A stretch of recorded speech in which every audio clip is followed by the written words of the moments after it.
Hello, everyone. Welcome to Disclosure Now. I am your host, Arkheim. I think Brian's going to be showing up here. He's a father now, so I'm sure sometimes things come up, and next thing you know, you're dealing with stuff. So he'll probably be showing up at some point. But anyway, I've just been seeing Amir doing shows. She's done shows with Christy Campbell, Ida Farhat, and just a bunch of other people that I know, and I just we just ended up talking to each other and figured it's time to do a show together, and here we are. So welcome to the show. Thank you so much for reaching out. Thank you so much. It's an absolute pleasure and honor to be here. I'd like to extend the warmest greetings to our esteemed audience. Ladies and gentlemen, I hope you're doing extremely well. I look forward to a beneficial and exciting discussion, and may it serve all of you. Thank you so much. Yeah, I really appreciate you being here with us again, like I said, and I just kind of, like I said briefly to you before we started here and went live, like I kind of actually don't know that much about you. So, if could you maybe give people a brief introduction to who you are, your work, what you do, and kind of what you're all about? Absolutely.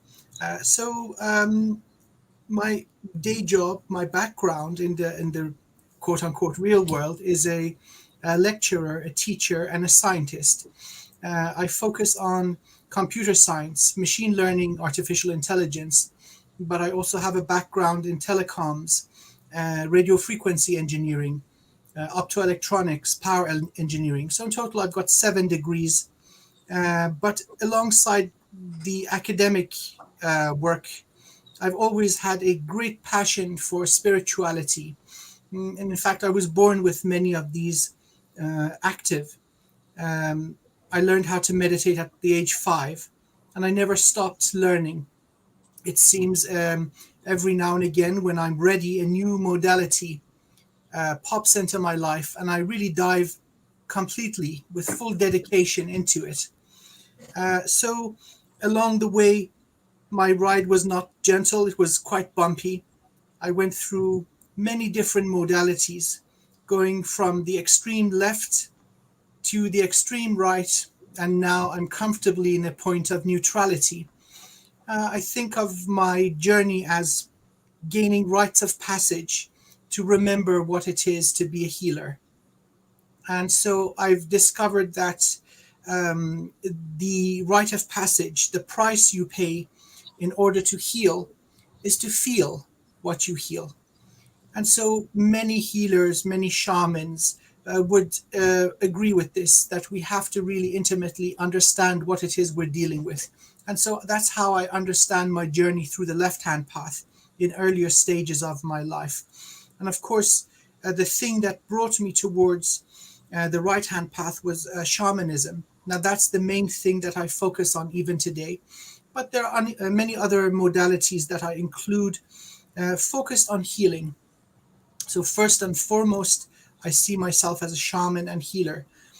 So I do use my own modality of Reiki, which removes the influence of the traditional Usui Reiki symbols. There's a lot of controversy in this, and there is truth with some of what has been claimed about the sigils or symbols being hijacked, so they're not quite beneficial, used unfortunately for harvesting of energy. But also I use pramayana, I use qigong, I use a modality called the kujikiri. I have mastered the Vajrakila Tantra, and now it seems I'm driven to um, Samadhi Yoga. This is the newest thing that has been inviting me in. Um, so my approach to healing is this philosophy that everything that we need to know, every ability we need to have, is already here now. There's nothing missing or lost.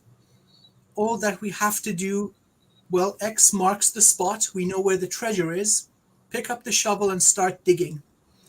Or, in other words, you can look at it like we're buried under many layers of distortion, overlays, different types of implants and energetic structures that interfere with how much light, life force, memory, and energy we can pull in from the infinite soul into the present vessel, and so removing those overlays or obstacles. So I'd like to also ask of your opinion about what's going on with humanity. Hopefully, we could have a really good discussion about what really floats my boat, my great passion, which is the liberation and ascension of humanity, moving Mhm. to the next stage. So that's a brief intro, and thank you so much for the opportunity. I'm very grateful for your invitation. Yeah, yeah, I appreciate you being here, and I think it's a important work that you're doing when it comes to being a healer, and I feel called upon to be a healer myself, and so I guess that's another thing we could talk about on the show is just what that path looks like. I think the problem that I have is I'm a very damaged and broken person with a very haunting past because of what I've experienced in Black Ops projects and all the stuff that's happened to me. And I sometimes feel like because of how damaged I am, that how could I heal other people when I still have so many wounds to heal within myself? And do you think that's like an accurate way to look at things, or do you think you can heal people even if you are dealing with your own traumas and struggles? Absolutely. So, my dear friend, you are a person who is an infinitely powerful healer in the making. Everything that you have experienced, once you learn how to heal this in yourself, then you can apply the exact same methods and heal this in others. And so every victory that you gain in removing certain, let's say, energetic bindings, or let's say removing implants, reconstitution of the energy. A lot of these programs use trauma to fracture the personality, create little boundaries, and alter personalities, and so on. What you would use would be divine fire, melt the whole damn thing down and reconstruct from the beginning. This is again within the capability of every human being. So the answer to your inquiry is a strong yes with great certainty. And so you're still very young, and so you don't have much gray in your hair, not many wrinkles. So you are in your youth, and you're in a physiological and psychological state where you are really powerful. So focusing on self-healing, the exact same techniques are going to be useful for many others. So I would look at you as a healer in the making. I appreciate that. Yeah. Where do you think someone like me would start with like how would I approach others to heal them? Like what does that look like? So this all begins with the self. So reaching a certain level where you are sufficiently healed in order to draw in enough of your infinite wisdom. So let's look at the entirety of consciousness. It's based on four pillars, and this is again according to the yogic approach to this. Very ancient and very correct. One is the identity, shattering boundaries of identity. You're not just a man from a certain nationality, with a certain race, with a certain social background or cultural background and religion and so on. You are everyone and you are everything. So many modalities focus first and foremost on the ego death, or removing these illusory boundaries, because every one of these conditions is making your boundaries smaller and smaller and smaller. So finally, it's you and a handful of other people that match all those criteria and tick all those boxes. That has to go. So then the next part is the conscious mind. There are many different types of interference with the conscious mind, sentient AI, implants, and of course, very um, very common with super soldiers, other types of astral energetic devices that mostly interfere with the crown, third eye, and jade gate, especially designed to suppress memory, so that remembering what has happened becomes very difficult. Now, in your case, from what I have had the pleasure of listening to, you do remember quite a bit. And so this is an indication of the strength of first the infinite soul, but also the strong will of the heart and the conscious mind to pierce through these barriers. So you've already taken very powerful steps in reestablishing yourself. The next level, of course, is memory, also a function of how large our identity is. Not just memory that has made it into the physical brain, physiological memory. Non-physical aspects also hold information. And so, again, in your particular case, a lot of these memories are recorded in the soul, in energetic levels, in different dimensions. And so, no matter what has been done to the vessel and the brain, you still download and you still remember. And so, expanding the identity will help also how much memory we can retrieve, past lives, future lives, other universes. And by the way, you're not a local, my dear friend. Your energy, if I may say, it looks completely different. It's not typical this universe. Uh, Yeah, I'm from this reality. Yeah. yeah, you're built differently, and so it would be interesting to investigate Thank and you see, for well, having why. That's the first time that anyone's ever seen that, and I thank you for seeing me. It's an absolute honor, my friend, and I'm getting powerful goosebumps. You can't fake this kind of thing. So, now, usually, usually when stuff goes really, really wrong, they send out a call to action throughout the infinite fractal of existence. That means all universes, all structures, all domains, and they recruit a specialist. And I believe you are one of these specialists. So the whole point of coming into this universe and entering this dumpster fire that is Earth, there's a big purpose behind this. So for you in particular, knowing that purpose would be very, very beneficial. It's the scratch to that itch that doesn't go away. You say, now I know. And oh, wow, by the way, all my life I have been doing this. Because again, there's more to our consciousness than just the brain, or I like to call it the monkey brain. And then, of course, the final and fourth pillar is the infinite super genius of the infinite soul. So, removing these energetic barriers or blockages or implants or devices out of the way, you just start pulling in more.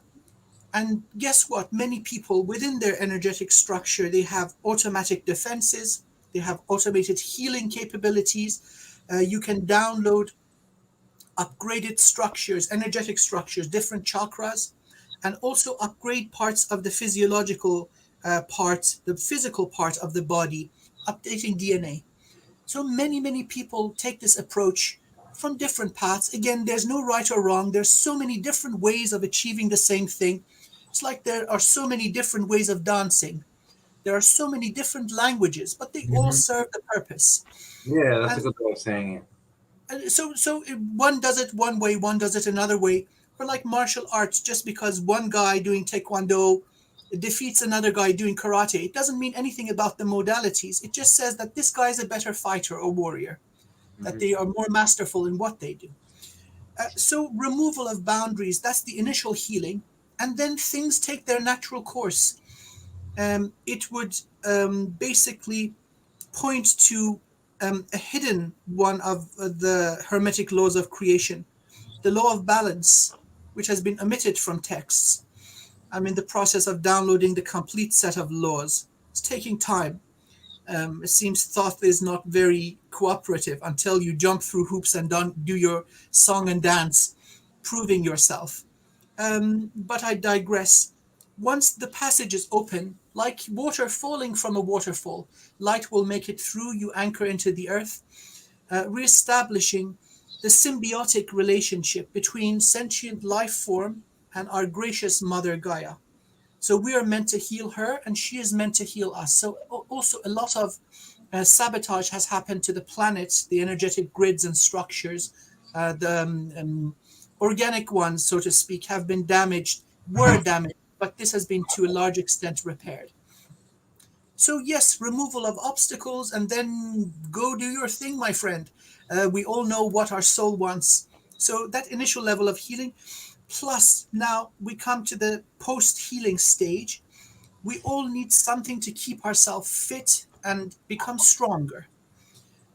So I'll use myself, my humble self, as an example. I use the Eastern method of mantras. So you have a set of mala beads, there's 108 of them, and then you repeat a certain mantra over and over.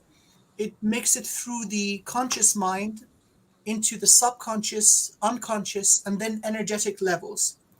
So a simple mantra like Om Vajra Manataya Swaha. The meaning is, I see all things truthfully. But then as you repeat this over with this energy, anything that's blocking you from seeing things truthfully is removed. Oh, by the way, that cleanses the root chakra and eventually completely melts that away, because a large proportion of humanity has been harvested for their kundalini energy, and that's then turned into a very potent energetic narcotic. And that's really one of the reasons that these secret programs exist. They're the human components of a very, very large drug trade that has infected many sentient beings. And of course, for the operations, they need muscle, super soldiers, and usually very special souls with great abilities are drawn in. Hmm. And so that would also be another indication of your unique ability in some area where this is now then utilized. And usually the people who are recruited have the last laugh, while the system thinks that, oh, we've got you under control. All the while you are performing the mission of your soul underneath their noses. So it's an interesting mishmash of stuff going on. Yeah, you hit the nail on the head. You definitely understand what's going on really well with these programs. And I was taken because I am Arkeem Ra, obviously, but people don't really know what that means. I was known as a god of ancient Egypt. I was a tall bird person. There were statues of me and stuff like that, and I was revered by human beings because I spoke up for them when the other gods wouldn't. Because we were being irresponsible, we created human beings, and we thought they were a threat because they were figuring out their own faculties and doing their own things, and they're supposed to just be servants and slaves. And I was one of the only people who spoke up and said, we can't just get rid of the humans and kill them all, because that was literally the solution that was being put on the table. So let's just kill them all. Like they're like cockroaches, just kill them all. And I was like, there are children. You can't just create like a race of children that you created. Like they're your children. That's your responsibility. And if you fucked up, you can't just like kill them all to solve the problem. And a lot of my story I do remember a lot. There's a lot of things I don't remember, but a rough approximation is Marduk changed the timeline a lot and edited it so that I did not do a lot of the things that I originally did in the original timeline to help humans. He edited the timeline a lot, and he's actually how I got put in these programs. When I was part of Montauk, I was being leased by Marduk from Marduk through the Montauk project. So they actually had to make concessions with him and give him stuff in order for Marduk to allow them to use me. He considered my soul his property. So that's a big part of my story. That yeah, and like the multidimensional aspect of things, like me not being from this reality. It's like I kind of think we all aren't because they changed the timeline so many times. But I am literally from an alternate reality. I've known that my whole life. Like I'm not from this reality. I'm from a totally different place. And Yeah. I figured out who my father is now. Who it's this guy Carl Emmerman, and he's a Nazi. I'm not sure if I'm allowed to say that word on YouTube or whatever. I don't support them, but that's what he was. And he was the head of Project Ibis and stuff like that. And it's just unbelievable. I found him through John Whitberg's book because John Whitberg is my half brother. And I when I saw his picture, it sent chills down my spine. He looks so much like me, like my father. I mean, I showed it to my family, and my family can't. They are like, yeah, that guy's your dad. Like, they know, like, you know what I mean? Like, they know I'm telling the truth. Like, they're not like trying to tell me I'm crazy. Like, and it's just, I remember like a version of me going to him when he was on his deathbed. I portaled to him, and I knew he was going to die soon. And I said, "You piece of shit, I need to get home. I need to get back to the reality of where I come from. How do I get there?" And he's like, "Son, that's impossible." I'm like, "No, it's not. It can't be impossible. I have to go home." And he's like, "You don't understand. Like, to find the reality that you come from would be like finding a grain of sand on a beach. It's like harder than finding a needle in a haystack. Like, that's how hard. Like, it's impossible. And even if you found the reality and you thought it was your reality, you'd end up living there for however long, and then you'd figure it out through something that it's not actually the reality you come from. It's just a lot like it. Like, and he told me, like, you're never gonna get to be. And I was psychotic. I wanted to go home. I remembered home, and I wanted to go so bad. And I was like screaming at him. I was like, "What if I just go back in time and everything that you changed to make us get here from away from that reality? What if I just unchanged them and put them back?" He's like, "That's not how. You know how long that would take?" He's like, "Listen to you. You're crazy. That's impossible. Like, you're stuck here. Get used to it. Like, why aren't you?" This whole thing is, why aren't you just enjoying it? You can go to all these different realities and do all this different stuff. I'm like, I just want to go home. I want to be with my family. I want to be with the real, actual version of my wife, the real one, not the one in this reality. That's not her. Like, I've never talked about that publicly before. It is so interesting that you speak about this. So now let's just change our point of view. The Anunnaki are a recent addition to the experiment that is humanity. And so they do have this, there exists this theme of extinction events. It seems every 10 to 12,000 years, they wipe humanity and start a new batch. So you can look at it like a lab experiment, a biological and energetic experiment. The last one that we have concrete records of is the last ice age. And then, of course, the surface of the Earth is a very dynamic thing, so it does not hold records for more than a certain number of years, especially on the surface. But then the one before that, which took down the Atlanteans, was a flood, which has made it into the even Abrahamic religions, the stories of floods. Mm-hmm. And so the gentleman in question, who you visited, is telling you what he knows to be true. But again, please consider that the Anunnaki were not, they like to think of themselves as almighty gods, but the truth is that is not real, that is not true. And so their level of understanding of the dynamics of creation is limited.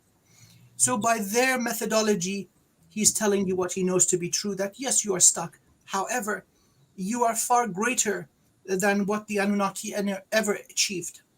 And so there was a gentle wisdom in bringing them into the mix. So their genetic, energetic, and technological brilliance is now completely absorbed by humanity. And in fact, they are part of humanity. They have put their mark on the latest batch, which is now evolved beyond any of the previous sample group. The most recent humans, including us, are the pinnacle of creation. So that yearning to go back home and the knowledge that none of this is it, that's a soul knowledge.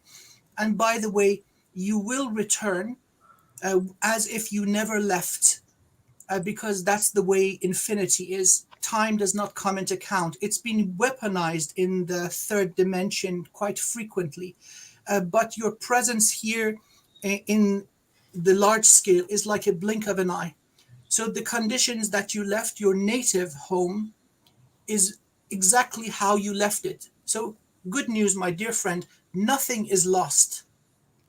So you have come here and it seems like time is going on millions and billions of years, and that's just the perception of the lower parts of your unified consciousness harmonics. Let's say 5D and below. But the truth is, you know that you are home, that this portal technology that is built into your system is just like a little tip of your pinky compared to all the abilities that you have. And in fact, bringing in a specialist like you has a purpose of remedy. So first of all, you have had the chance to very closely and intimately observe the conditions. That's usually the first stage of any major plan. Surveying, observation, gathering of unadulterated facts, which you have done. Now you're really in a position to bring about the remedy after knowing exactly what's going on. So nobody can come tell you otherwise because you've been in the programs, because you've experienced the Atlantean culture at its height and many previous ones. You've come through modern ages, experienced another manifestation of the same energy, which was in Nazi Germany. And by the way, this energy is not linked to a single race, culture, religion, or location. It moves around headquarters, and it is very much alive and kicking, even as we speak today. So, towards the, first of all, reaching that state of calm, that nothing is lost, including me, it would be so beneficial that you fully reconnect. And my dear friend, I offer this to you free of charge. Let's have a session. Let's remove these goddamn devices from the path. I would Because, appreciate that. absolutely, because again, Marduk, Enki, Enlil, all the other Anunnaki that have played the role of our different deities, they're not so powerful. In fact, they inherited technology from their home world, which was severely damaged through their abuse of the natural environment. When they moved to Earth, they had such an unfair advantage compared to the organic humans who were more focused on spirituality and harmony. So that unfair advantage resulted in them becoming lazy and fat. They're not the Anunnaki that came here 250,000 years ago, quarter of a million years ago. And so humanity benefited greatly, and they have been dissolved away to a point where if you take away their technology, they will not survive a single day. And I really want to push this fact forward. We are the mighty humans. We're playing a game of I don't remember dumbass with our arms and legs tied, rolling around like idiots in the dirt. And of course, somebody's going to come and look at us. Oh, look at what he's got in his pocket. Let's take some of that. Oh, look what he's got in his energy structure. Let's sample some of that. Oh, wow, this part of their energy system can can be turned into a narcotic. Let's have some of that. Well, guess what? An awakened and aware human will just think all of them out of existence. And that is what is coming. And that's what really makes me happy. More and more of these powerful beings are recognizing this fact and awakening, and also looking at what has been predicted by our wise and noble ancestors, the great cycles of time, that humanity goes through cycles, that we've now reached the very end of the dark ages. And so we have in front of us about a 300 or 330 year period of transition where sufficient numbers awaken, and then we have the 100 monkey effect, where we go now into the new golden age, plus those who are really in charge of this whole divine experiment, these conditions, the 3D matrix and so on. It is a masterpiece of engineering. We have to give them credit. The complexity, the efficiency of this whole system, this holographic reality is really, really impressive. And it's not the first universe they've done this. The clientele are usually prime creators of individual universes where their creation is usually very beautiful, but also very fragile. So they come to the runners of the matrix and say, okay, toughen them up. So they create this environment that is unnatural in the intensity of the hardship. And I like to call it guaranteed unnatural evolution. It's guaranteed. Oh, you better bet somebody or some genetic species sample that runs through this process will come out unbelievably tough and adaptable and resilient. But then the latest edition, which would be the pirate species, really toughened up humanity to a level never reached before. And I'm not pointing to these bodies. These are put together very fast in a clumsy way just to test a few final genetic or energetic characteristics. The entire design, which is truly brilliant, we will also benefit from that as souls who have participated in this experiment. Now, in addition to the, let's say, lower dimensional vessels, which is also capable of hosting a shard from the Prime Creator, we go through rites of passage. So, for example, your mission of entering this universe, going through this process, this long cycle of experiencing and then victory in your mission, is going to elevate you beyond what you were. So returning home as if you never left, but improved, wiser, stronger, more adaptable, to then implement your wisdom in other domains that you also exist in. So when you go above the lower level of thinking, especially 3D thinking, or the thinking of Draco reptilians or the Anunnaki, and keep going up and see the truth, and it doesn't need to be a book, maybe a single sentence that comes down from your soul and washes away all that hardness and harshness and agitation. Because you know, while these guys are doing their thing, you very gracefully have been doing your thing, which extends beyond the ocean of time and space, perhaps undoing a lot of damage through timeline warfare, extinction events, so many things. Ultimately, the source of all sources knows what's going on and will have the last laugh. So, out of all this comes a message of hope that things have been moving according to divine plan, that all this hardship is not meaningless. It's resulting in something very profound and beautiful. And those alive today as human beings will benefit from this. Wow, that's a lot of information. Um, yeah, I so, but basically what you're saying is that these Anunnaki are they've kind of let themselves become weak while we've been becoming stronger. Absolutely. So that's the another law, hermetic law, eliminated from the books. You've got warm water, you've got cold water. Guess what? They're going to reach equilibrium. And so through interaction, because there was also very much genetic splicing, and so some of the Anunnaki didn't know what they are unleashing. They had no idea who they were dealing with. Because by the time they arrived on Earth, humanity was thriving. After hundreds of millions of years of evolution, they had no idea what was already in the mix. And so, in fact, they were allowed to come, dare I say, invited to come, to add their brilliance as another component added into this large mix of genetic and energetic wisdom. So, humanity very much so benefited. But also they did benefit because there is no more ancient Anunnaki. Through interaction with us, they have also evolved in the most positive way. And humanity has also evolved in the most positive way. So, very much so, their legacy would be technological mastery in the lower dimensions. Look at what we have created. Look at all the brilliant technology that's developing at a mind blowing rate. That is very much their gift to humanity. Yeah, we have a lot of people are really enjoying what you have to say. Um, Thank you. This helps a lot. Love this. Um, yeah, everybody's got good things to say about you. Mighty humans. Yes, I love that. Yes, we are the mighty humans. Guys, you have no idea how powerful and how incredibly badass you are. And a lot of what is done to humanity is to make you small, make you forget that you are a drop from the mighty ocean of the source of all sources, but you are the mighty ocean in one drop. You are manifestor beings, creator beings, healers.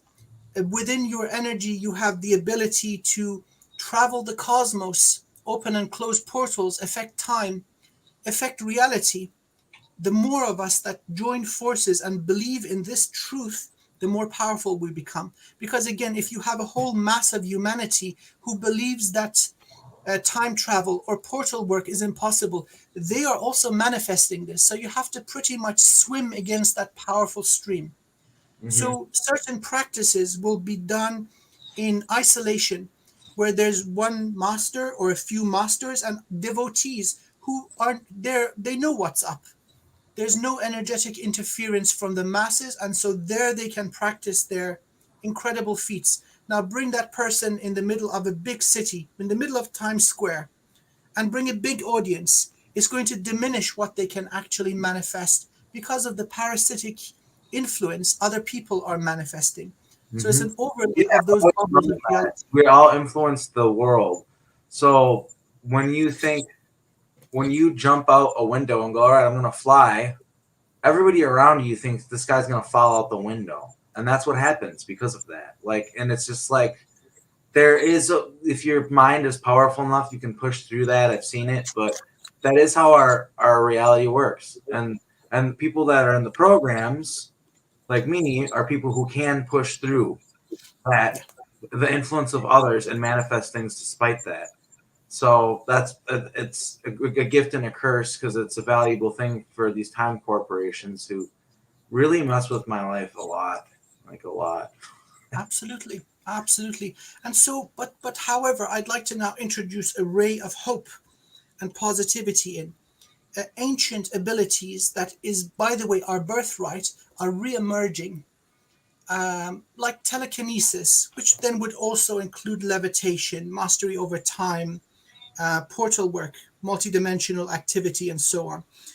And so they are still pretty weak. So the limit of what you can move with your energy, with your mind, with your consciousness is kind of small.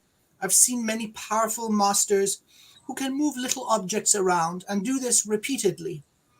And so when you get the empowerments from them, you can move something with the weight of, let's say, a rolling cigarette paper, something very tiny, or also experience this with a side wheel. So a piece of aluminium, which you cut into a square, fold equally, put on a needle tip, and then you can start spinning it with your mind, stop it, and then spin it in the opposite direction. Oh, by the way, all of us can do this. Yeah, Now, the more I've seen crazy shit in the programs. Like I've seen guys that can flip over tanks with their abilities, with their telekinesis. They can like fold, like even like fold it, like crush it with their abilities. And there's even somebody that I've seen where they can do the Neo thing, where they stop bullets with their telekinesis. So like it can get really crazy. Like it can it's really wild what you can do with it. And it is it's one of those things where there's two different worlds of combat. Like there's the world of like what we see in the here and now, where it's like just people fighting, but there's a whole other world where you throw telekinesis in there, and you throw people being able to communicate telepathically and all fighting in unison as a group. Like it gets really crazy. absolutely, and so this has also made it into mainstream history. One of the biggest examples is from World War II, and we're in a stage in the development of the war where the Nazis have taken over all of Europe. They're on the coast of France, and you've got this guy Hitler looking with his binoculars at the other side because the channel is not so wide. And they've designed an operation called Operation Seahorse, where they're sending a few 100,000 German troops to finish the job. And so there's this gentleman called Gerald Gardner, who's the author of the Gardnerian Book of Shadows. Through and through, the man is a witch. So what they do on the eve of this invasion, they gather their group, their coven, and they dance around the fire all night with one simple message: you shall not pass. Where have we heard this before? Probably Lord of the Rings and Gandalf. You shall not pass. And they go straight to the minds of the heads of the Nazi system, and the operation is cancelled. They never cross the channel. And so that changes the course and the direction of the war. Now, it was so effective that the witch laws in the United Kingdom, which had stayed in place from the Dark Ages, were abolished by Winston Churchill. And so, therefore, the practice of Wicca became legally recognized in the UK. Amazing. Wow, what an important piece of history. Thank you so much for sharing all My that. pleasure. And so it was so powerful that some of these members actually lost their life. They gave up all their energy. But please consider how many hundreds of thousands or millions they rescued. And so there was no ifs or buts or denying it. It actually was big news at the time. And then later on, after the war, there was a BBC interview. You can probably watch Gerald Gardner interviewing the BBC. And so even these clowns were instructed to treat Gerald Gardner with the utmost respect, which they did. So you mentioning that psychic warfare, energetic warfare, using more than just the physical part of humanity, Mhm. that's a very real thing. And so people like you and I know this more intimately than the general population. Most war is psychological. Got it. That's more like we're constantly in a state of war, and most of the warfare that exists on Earth is psychological warfare. The mentality of groups is if we can avoid combat, we will, because if you can infiltrate the enemy and persuade the enemy and make the enemy come to your side, Yeah. basically. So yeah, that's a huge aspect of it that needs to be investigated further, and people just need to be aware more of the fact that we are living in a psychological war, because yeah, otherwise, like that's we have all these nefarious influences tugging and pulling at us all the time, and it's our responsibility to be able to recognize that and say no, which can be exhausting sometimes. That is correct. That awareness is so important. So the belief system also needs to go. It's like a virus limiting what your software can do. So the virus comes in the form that such and such is impossible. So in order to remove the virus, This you is like need to. literal too, like Montauk programming, like we were talking about, like your shit, dude. Like this, the literal like firewall programs in people's minds. Yeah, that's exactly. Yeah, I know what you're talking about. So how to remove? Well, seeing is believing, isn't it? So one is to believe, first of all, it is possible. So seeing great ascended humans, enlightened humans perform certain acts of, let's call it magic because it's breaking the norm, makes you believe, okay, it's possible. The next layer is believing I can do it. And so that's also the message of the ascended master Yeshua, also known as Jesus. Hey, guys and girls, look what I can do. You can do it better. And so then that got distorted into all these forms that we see living today. Yeah. So I'd like to set a challenge, a positive and fun challenge for our esteemed audience. Cut a little piece of kitchen aluminium foil into a perfect square, bend it through its diagonal lines, make a equi-balanced shape, and balance it on the tip of a needle or a pencil. And then just look and tell it move. Guess what? You give it enough attention, it's going to start moving. And then you're going to say, no, not possible. Do it again. Keep practicing. And you can activate telekinesis, which is built into your structure. It's your birthright. So seeing is believing. But then sometimes these limitations are much more nefarious. There are AIs implanted into the crown, third eye, soul bridge, jade gate, that cause so much noise that do not allow this calmness of mind to come for greater things to occur to you. Well, once that noise is removed and that stream is reestablished, you will be pleasantly shocked and surprised at how powerful you are, what you can do, or even for that matter, what your natural state is, because they're just keeping us away from our natural state. Yeah, that's true. Our natural state is there's actually. Have you ever heard about? I'm sure you have, but I think it's something we could talk about. How during the time of like Lemuria and Atlantis, we were actually such great manifestors that we could just like make things instantly appear and stuff like that, and it ended up causing a great catastrophe. And one of the ways that we thought we would rectify the problem is to stunt that ability of manifestation that we have. So it's still there, but it's stunted. And I think what we have now is people understanding these abilities, and the fact that they exist and rediscovering them slowly.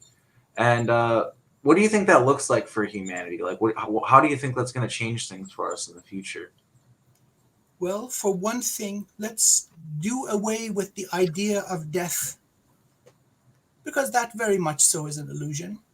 Our natural form is formless, so we're just plugged in. A small portion of our energy is put into vessels, these noble vessels. So death loses its meaning. Now imagine that the cycle of reincarnation doesn't wipe your memory. So as soon as you hit puberty, you automatically download all your soul memories. And I mean all of it. And that although the capacity of the brain is limited, you can download what you want. You don't need to have a large memory, like a streaming contract where you can watch thousands of movies and none of them are stored on your local device. So that's one thing that will be again reestablished. Talking about the great civilizations of Lemuria and Atlantis is part of the deception of the system to portray our noble ancestors as wrongdoers. That is not true. We humans, if not interfered with, we would be the masters of the stars, and that is our destiny. But again, the purpose of this congregation, this divine experiment, is to make us tough, to upgrade us, because we're still in the process of becoming. Now, I may say this with certainty, the experiment is complete. And so now we are raising our voices that we are not going to accept any other extinction events. And also those who have been the clients of this divine experiment, prime creators of different universes, are blown away with the quality of the outcome, which is the mighty human. So those that are conducting the experiment are already in the process of moving shop and going to other domains of existence where life doesn't exist. So many may think, where does life come from with all this complexity? Boop, it just appears. Oh no, that's not how things work. Nothing comes from nothing. It takes this kind of multi-hundred million year or billion year process of consolidated, organized efforts to upgrade. And so therefore, once a certain stage of the experiment gives satisfactory results, you take that sample that has yielded the result, wipe it clean, and restart a new batch based on that. And that is also why our lifespans have been shortened to reach maturity, have kids, pass on our genetic information, experience the physiological and energetic conditions, react to it, and then die off to speed up the whole process. So, Lemurians and Atlanteans, they reached what they had to reach. And so, those souls are our souls. We lived in those times, although those vessels are no more. However, the results of this divine experiment are available to us. That is also part of the conditions of entering, meaning you can go into a meditative state and upgrade yourself and reactivate certain abilities, like what you've described. We have a question here in the chat from Daryl Davis. He says, "Is the healing fire that burns away your blocks and walls a fire containing flames of anger or forgiveness or both? Is emotion your guide or meditation?" Well, dear Daryl, thank you so much for this. Um, let's just think of fire or light as energy. And so, depending on what it is that you wish to remove, you may use different vibrations or frequencies of fire. So, many people, they've heard of the violet flame. That is a very elevated type of energy. And you know what? Surprisingly, it has zero effect on certain dense and low vibrational energies. So maybe instead of the violet ray, you'd come down and you would use orange or red. Maybe something in the middle, you would use the energy of love. So divine fire, divine light, dragon's breath, that comes from the primordial void, the violet flame. This is something that you can tune into. And by the way, the mighty human, I think our audience are liking this term. The mighty human is infinite. The whole chakra system is just implants into that infinite energy so that they can harvest you without killing you. So you have the absolute ability and But so the whole capability. thing that the chakra points are like artificial is real then. Well, so the human being has a presence from the Most High, the beloved source of all sources, coming down into the void, primordial sound, primordial light, dimensionality, coming down 12, 10, 8 into the 3D. So we are, in point of fact, infinite and continuous. Now imagine that we're playing this game of dumbass with our arms and legs tied, rolling around, squirming in the dirt. And so a certain species comes and says, hey, by the way, we can extract this range of frequency or energy from where the root chakra is. Hey, when they are born, let's punch them with holes and put in USB ports, because otherwise that energetic puncturing is going to cause such a severe damage and a wound that will kill the being. So that's in fact what these vortices of energy are. And I wouldn't recommend removing them all in one go. The implant system is so extensive. Just yanking them out is going to cause major damage, possibly organ failure down the line. So you would use a very gentle and consolidated and dedicated effort to remove these over a number of months. That's what the Kujikiri is. By the way, I do teach this. So going back to the question of fire, is it anger? Well, my dear friend, we have a deity in the Hindu culture called Mother Kali. She is the righteous anger of the divine, the feminine aspect of this, like a mother saying, you do not mess with my children. Guess what? Sometimes anger is needed. There's a masculine version of this, which would be the Vajrakila, which is the consort of Mother Kali. Again, it's defined or described as the action of all the Buddhas. Where polite language does not matter, you need to slap them around a little bit. There is a place for that. Sometimes what you need is just unconditional love. So there is no one solution for everything. It's important to know that you are capable from this extreme all the way to this extreme. And your heart will know. Your soul will know. Your mind will know. What is it that I am facing? And then you use the appropriate energy. Just know that this is absolutely your birthright and within your capability. It's really interesting. I've heard about that concept before, but I've never heard it explained um, in detail like that. And yeah, it makes sense to me. Yeah, you've covered a lot of ground here. I think it would be interesting. Something that I've been thinking about doing in the future is doing a show on the Anunnaki, like an entire show on them. And I was wondering if you'd be interested in being a part of that. Absolutely. Plus, I do channel information, or I can channel individual beings. So we don't go to the court without the defendant present, so that we may hear both sides of the story, that they get a chance to explain themselves. And boy, oh boy, would that be amazing, because honestly, everyone is here to benefit. And when you hear their point of view, their logic, their thinking, you kind of think, well, that kind of does make sense. And so the more elevated you become in your point of view and your thinking, the borders kind of get a little bit murky. It's not quite so easy to go good or bad anymore. So everything is a mix of light and dark, and they have their own motivation. So, well, short answer is yes, absolutely. I would love to.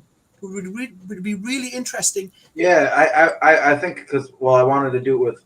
I've been thinking about, and I haven't asked them yet, but I know they will. I wanted to do it with Penny Bradley and Drago Reed, and then maybe I could have you on the show as well, and then we could do like a roundtable discussion on it. Because Amazing. yeah, for me, like I know, even though like I have literally physically dealt with some of these beings, like I knew Uriel and stuff like that, like I would like to learn a lot more about it and understand it better in this incarnation of being of myself. I want to understand that history more, and I think it's important. So yeah, I think, and it looks like people are in the chat think it's a good idea too. So yeah, we'll have to organize that in the near future. Show on the Anunnaki. Is there anything else, any ground you want to cover? I think you were talking about manifesting a higher timeline. That was one of the things you were talking about. This is the unavoidable and inevitable outcome of the design of humanity and the result and conclusion of the experiment, which is guaranteed unnatural evolution. We have been upgraded through billions of years of conscious enhancement. Even before biological life could exist on the surface of the earth, elemental races were seeded that are non-physical, that could basically survive, thrive, and evolve in the, let's say, molten surface of the earth when it was a young planet. Well, guess what? We inherit much of our energetic structure from them. And they also continue to survive and evolve with us. But the cream of the crop is humanity. So now really the issue is, as a species, as 8 point something billion people, what do we want to do with ourselves? We very much so have a say in this. What do we want to do with the pirates who have wreaked havoc on our beautiful earth, but then also have strengthened us? Do we want to do off with their head? Well, that wouldn't be very nice. Maybe some of them wish to evolve and learn from their mistakes and rejoin the path of divine evolution. So, how do we negotiate this? And I'm aware of many of these high level negotiations going on with different species, including the Draco. What do you want? What do you want? Hey, it is the nature of the light. If you reach to the divine, it will reach back. That is the law. Now, most of them say, well, yes, that is what we wanted all along. And they rejoin a path of healing and learning, paying for the karma and changing. Evolved Draco, guess what they turn into? Dragons. They regain their wings.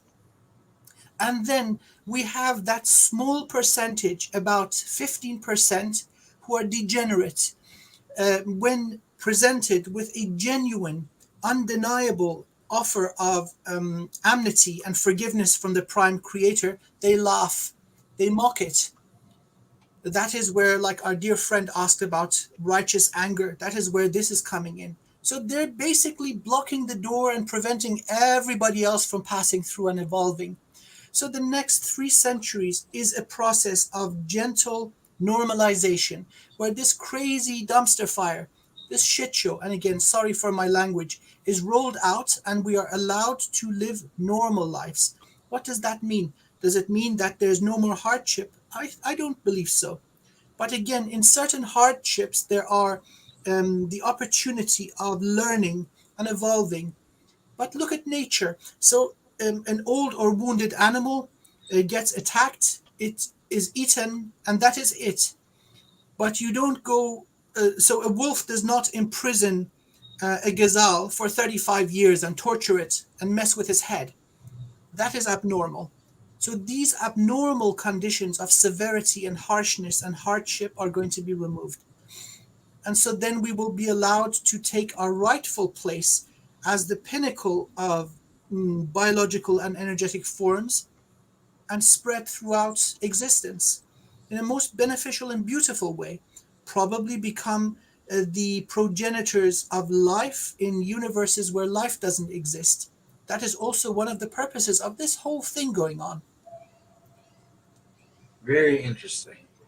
Um, yeah. So yes, we did say our chakras are implants. That is. Yes, my dear friend, um, you are an infinite being. That means you are able to um, invoke, evoke, and emanate a continuous range of energies. It is the properties of artificial systems like AI, which take samples or equidistant measurements of reality and then try to fit a curve or a mathematical model to those samples and create an AI brain which is known as a reward function. So whenever you see continuous, think of divine creation. Wherever you see sampling, did, think of something that is not natural, that is very much technological and artificial. And there's a very good reason for this. You see, divine creation is unlimited. So you look at the galaxy, looks a certain way. You come down to the scale of a single seashell, you see the same spiral pattern. You go into the structure of an atom, you see the same spiral pattern. You go into subatomic particles, the way they dance and swirl around has the same pattern. Where do you stop? So you have to make do with what you can take in terms of measurements. And that is one of the reasons AI will never reach parity with a healthy, empowered human mind. It'll be really good at one thing, but compared to what we can do, it will never reach. So again, taking samples of the continuous range of energy that is associated with your structure, with your tube of light or vessel, well, they took a sample of, let's say, somewhere at the base of the torso. Then they move a little bit up around the zone of your navel that is associated with sensuality, beauty. Then they move a little bit up. So they can't basically tap into any certain range, but right in the middle of yellow, middle of green, middle of blue, right? So solar, heart, and throat. It's very much so import plugs. So if you're affecting healing in a person, sometimes the best that you can achieve in a single session or a few sessions is to clear these energies out, clear them out from implants. And also other beings can also use these portals to connect to our energy. So clearing these might be beneficial at a certain stage, but then as you move on, remove them. You are infinite. Why be limited? Another question from the chat is if having tonsils removed might affect our energy as a way of controlling us. Um, my dear friend Alex, please don't be concerned with such things. If you are functioning and you are happy, that is all that matters.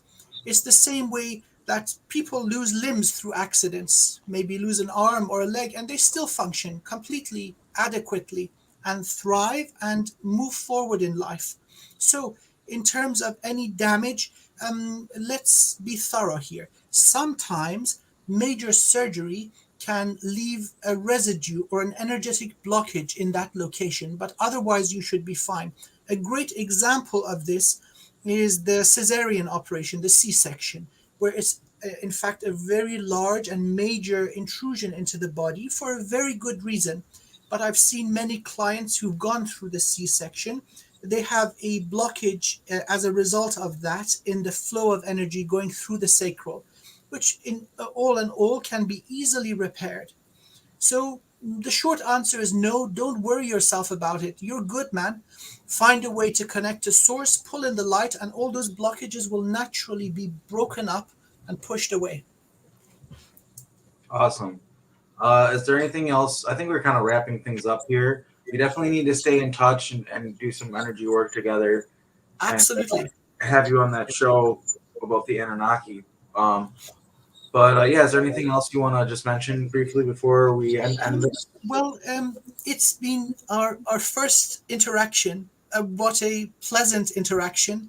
I'm very grateful for the opportunity. And to the esteemed audience, ladies and gentlemen, you are the aspect of source. That is your truth. So when you go back into the Akashic records, eventually you'll find your location of origination with the source of this universe or others. When we go even further back, we all emanate from the same beloved source of all things. Shed anything that makes you small. Believe in the truth that you are powerful creator beings. So mundane things like living happy and healthy are absolutely within your control. I wish you the absolute very best. I bless your life. I bless your journey. And thank you, everyone, for your valuable time. Yeah, thank you everybody for tuning in. I really appreciate you.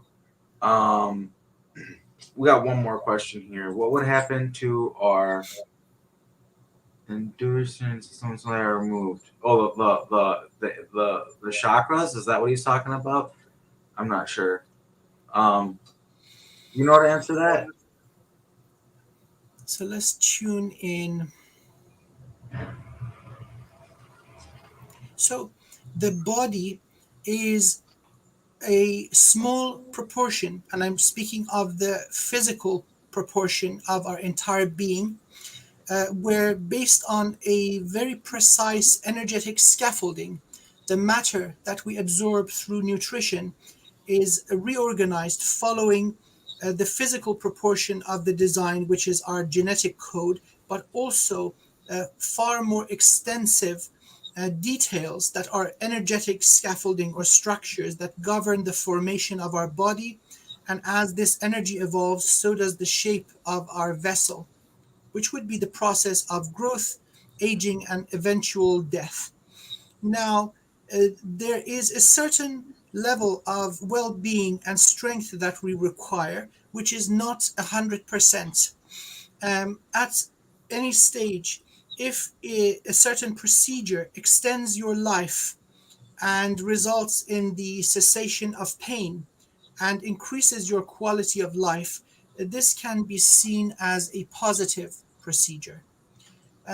In terms of interference with your energetic structure, your spiritual growth and development, and what you can embody within the vessel, all of this is already in place. So the energetic damage will not exceed the physical proportion of the body. Please continue knowing the truth that no such things can limit you. You are far more mighty with built in mechanisms of repair and healing that also include the physical vessel. This we can see on a daily basis. So do not be concerned, do not fear. Find a spiritual practice, more specifically, a meditative practice that floats your boat. There are many of them. For me, it's the mala beads and the mantras and going on like a bloody Buddhist monk, which No, I the enjoy. words are really powerful. The words you were speaking. Oh my God, yes. Yeah. These cut away through the doo doo like you won't believe, and they're idiot proof too. So they worked for me, so I know they're idiot proof. If anybody wants to learn the Kujikiri, that's one of the services I do. You can learn it in one session, but mastery requires months of dedicated practice. And then you have a website, right? Yes, wizardofwivenhoe.co.uk. And so I've got a YouTube channel also called Wizard of Wivenhoe. I would greatly appreciate, my channel is tiny, so I would appreciate that you join. And I'm at your service for healing work and also teaching the Kujikiri or an evolved form of Reiki. Check me out. I'm at your service. Thank you. Wizard of Wivenhoe. I'm gonna try to find you on YouTube and put it in the chat. So here you are. I'm subscribing, and I'm putting it in the chat so that people can see it and check it out. Thank you. Yeah, no problem. We really appreciate you being here with us and giving us all this information. And we'll talk soon, all right? I really look forward to it. Yeah, thank you everybody in the chat for being here. We've got, if you check the description of this video, I have the link to his website and stuff like that. So yeah, have a good one, everybody. All right, and then